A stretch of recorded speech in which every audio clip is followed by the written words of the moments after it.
Good morning children's.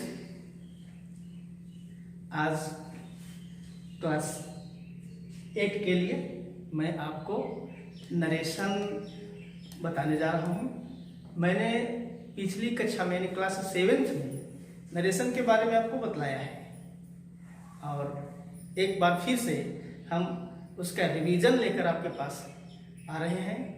आप अपनी स्मृति को ताज़ा कर लें। इसके लिए हम आपको एक बार इसका डिफिनीशन और how to change from direct to indirect सारी चीज़ों को ब्रीफ करने का प्रयास करते हैं। आप पिछली कक्षा में पढ़े हैं to narrate sentence is narration. किसी वाक्य की जो संरचना है उसको हम जो प्रस्तुत करते हैं, उसको व्यक्त करने की जो विधि है वह नरेशन है। और इसके दो प्रकार भी आप पिछली कक्षा में पढ़े हैं। आपको प्रीवियस क्लास में ये मैंने बतलाया था। आप जानते हैं इसके दो प्रकारों को मैंने यहाँ लिखा है, डायरेक्ट नरेशन और इनडायरेक्ट नरेशन। जब किसी स्पीकर के स्टेटमेंट को एज इट इज रखा जाता है, मीन्स उसके कथन को हू बहू रखा जाता है, तो उस कथन को, उस स्टेटमेंट को हम डायरेक्ट फॉर्म ऑफ नरेशन या डायरेक्ट स्पीच भी कहते हैं। मैंने इसका उदाहरण भी बोर्ड पर लिखा है, जैसा कि आप देख रहे हैं। उदाहरण है he says I am a student. यह जो सेंटेंस है वह नरेशन के डायरेक्ट फॉर्म में है, क्योंकि जो स्पीकर है उसके स्टेटमेंट को एज इट इज लिखा गया है। आपने देखा है कि इसके जो ग्रामेटिकल साइंस है, that is comma and inverted comma. आप देख रहे हैं सेज के बाद हमने कॉमा दिया है और आई एम ए स्टूडेंट को इन्वर्टेड कॉमा में लिखा है। आपको पिछली कक्षा में मैंने बताया था इस सेंटेंस के दो पार्ट हो गए। जब यह एक तरफ कॉमा और दूसरे तरफ इन्वर्टेड कॉमा में लिखा है तो इसके दो पार्ट हो गए। आपको मैंने पिछली कक्षा में बताया था। एक बार फिर से मैं उसे याद दिलाता हूं। यहां से यहां तक के भाग, मीन्स कॉमा के भीतर का जो अंश है, जो पार्ट है, that is known as reporting verb and its form, short form is RV. Comma के भीतर के हिस्से को हम आरवी यानी रिपोर्टिंग वर्ब कहते हैं और इन्वर्टेड कॉमा में जो लिखा हुआ रहता है उसको हम R S means reported speech कहते हैं। कॉमा के भीतर वाले हिस्से को रिपोर्टिंग वर्ब और इन्वर्टेड कॉमा में जो लिखा हुआ है उसको हम रिपोर्टेड स्पीच कहते हैं। और ये दो पार्ट बहुत ही महत्वपूर्ण है इसके प्रारूप को बदलने के लिए जानना। आपने प्रीवियस क्लास में इसके प्रारूप को जाना भी है, बदला भी है। यहां से यहां तक के हिस्से को आरवी और यहां तक के हिस्से को आरएस कहते हैं। जब हम इसको चेंज करते हैं, इसकी उक्ति को हम जब बदल कर लिखते हैं, मीन्स इनडायरेक्ट फॉर्म में लिखते हैं, तो कुछ रूल्स हमारे हैं जो इसमें एप्लीकेबल हैं, अप्लाई किए जाते हैं। और उसकी जानकारी मैंने पिछली कक्षा में आपको दिया था, याद होगा। ये बदले जाएंगे। उदाहरण के लिए आप आज स्कूल आए हो, हमने कहा यह एक आम है और आम मीठा होता है।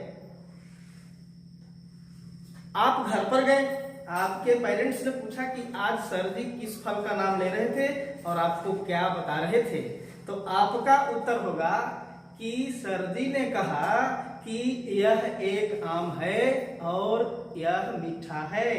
आप यह नहीं कह रहे होंगे अपनी मम्मी पापा से, अपने भैया दीदी से कि यह एक आम है यह मीठा है। आप उसके साथ की को लगाकर बोल रहे होंगे, और इस की का हिंदी में की अव्यय का संयोजन का लगना ही यह सूचित करता है कि आपने सेंटेंस को चेंज कर दिया, आपका फॉर्म जो है सेंटेंस का वो बदल गया। और यह की लग करके जो आपने कहा, that is your indirect form of speech, यही आपके इस कथन के बदले हुए प्रारूप हैं, क्योंकि आपने उसके साथ की को लगाकर कहा है, आपने उसके साथ की संयोजक चिन्ह को जोड़ा है, और दो सेंटेंस जो अलग अलग थे उनको एक साथ कर दिया है। तो इसका प्रारूप आप पिछली कक्षा में जो पढ़े हैं आपको याद भी होगा, मैं पुनः याद दिला देता हूं। आपने पिछली कक्षा में मुझे बनाकर दिखाया था he says I am a student का जो इनडायरेक्ट फॉर्म था उसको आपने लिखा था he says that he is a student. He says that he is a student. आपने मुझे यह लिख कर दिखाया था और बतलाया भी था। रूल्स भी आपको करीब करीब याद है, संक्षेप में मैं बता देता हूं। यहाँ जो कॉमा और इन्वर्टेड कॉमा है, आप देख रहे हैं ये दोनों हटे हैं, और इनके बदले में दैट का मैंने प्रयोग किया है, और यह नई बात नहीं है, आपको पिछली कक्षा में मैंने इसका नियम बताया है। और इसके बाद यहाँ सब्जेक्ट आई लिखा हुआ था, हमने इसको बदल दिया है, और इसके रूल्स आप जानते हैं, यहाँ ही लिखा गया है। इसके बाद एम का यूज इस सेंटेंस में था डायरेक्ट फॉर्म में, लेकिन इनडायरेक्ट फॉर्म में इज का, चूंकि ही सब्जेक्ट हो गया है इसलिए इज का प्रयोग किया गया है, और a student as it is है, जैसे फर्स्ट सेंटेंस में है वैसे ही सेकंड सेंटेंस में है। इस नियम को आप भली भांति जानते हैं। मैं रिवीजन के लिए इसको ब्रीफ कर रहा था, और इसके दो हिस्सों को आपको याद करा रहा था।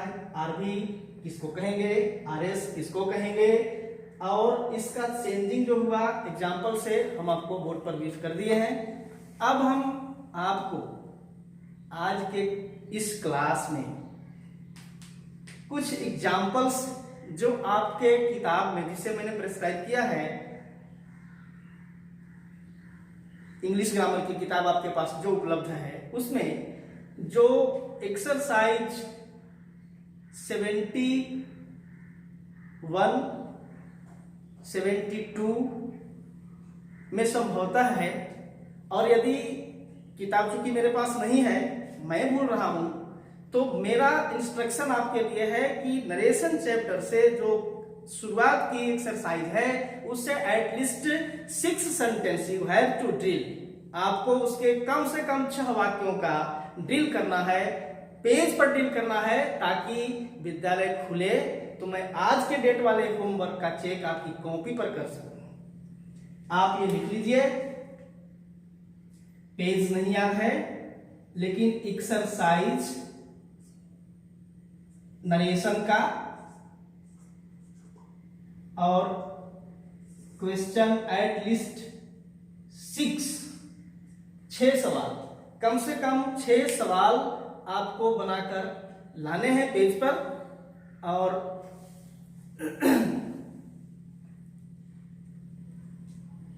इसकी जांच विद्यालय खुलने पर की जाएगी। आज के क्लास के लिए इतना ही। अगर रूल्स आप, चूंकि विद्यालय लंबे समय से आप नहीं आ रहे हैं और हो सकता है कि आपको कहीं कोई दिक्कत हो रही हो, तो रूल्स में कहीं कोई दिक्कत गड़बड़ी लगे तो ये मेरा नाम और मेरा मोबाइल नंबर लिखा है, आप इस पर संपर्क कर और किसी भी समय हमसे पूछ सकते हैं, मैं आपके लिए उपलब्ध हूं। आज के कक्षा के लिए इतना ही। आप इसे नोट कर लें, बनाकर जरूर लाएं, यही मेरा इंस्ट्रक्शन है। धन्यवाद।